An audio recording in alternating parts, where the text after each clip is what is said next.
ஆப்கானிஸ்தானில் கடத்தப்பட்ட தமிழக பாதிரியாரை மீட்க நடவடிக்கை எடுக்க கோரி பிரதமர் மோடிக்கு முதல்வர் ஜெயலலிதா கடிதம் எழுதியுள்ளார். ஆப்கானிஸ்தானில் உள்ள ஹெராத் மாகாணத்தில் அகதிகளாக இருக்கும் குழந்தைகளுக்கு கல்வி அளிக்கும் சேவையில் 3 ஆண்டுகளாக ஈடுபட்டு வந்த திண்டுக்கல் மாவட்டத்தைச் சேர்ந்த பாதிரியார் அலெக்சிஸ் பிரேம்குமாரை ஜூன் 2ஆம் தேதி அந்நாட்டு பயங்கரவாதிகள் கடத்தினர். மத பிரச்சாரத்தில் ஈடுபட்டதால் அவரை பயங்கரவாதிகள் கடத்தியதாக கூறப்படுகிறது.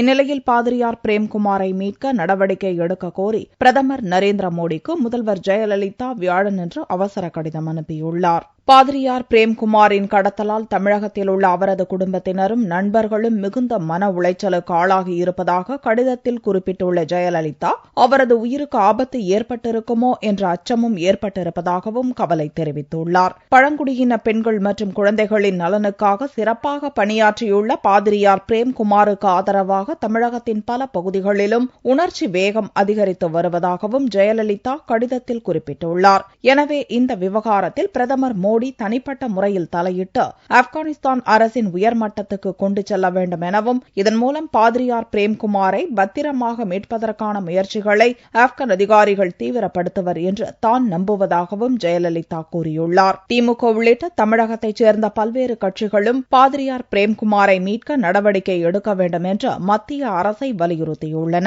கடத்தலுக்கு எந்த பயங்கரவாத அமைப்பும் பொறுப்பேற்காத நிலையில் கடத்தல் தொடர்பாக ஒரு நபரை ஆப்கானிஸ்தான் போலீசார் கைது செய்துள்ளனர்.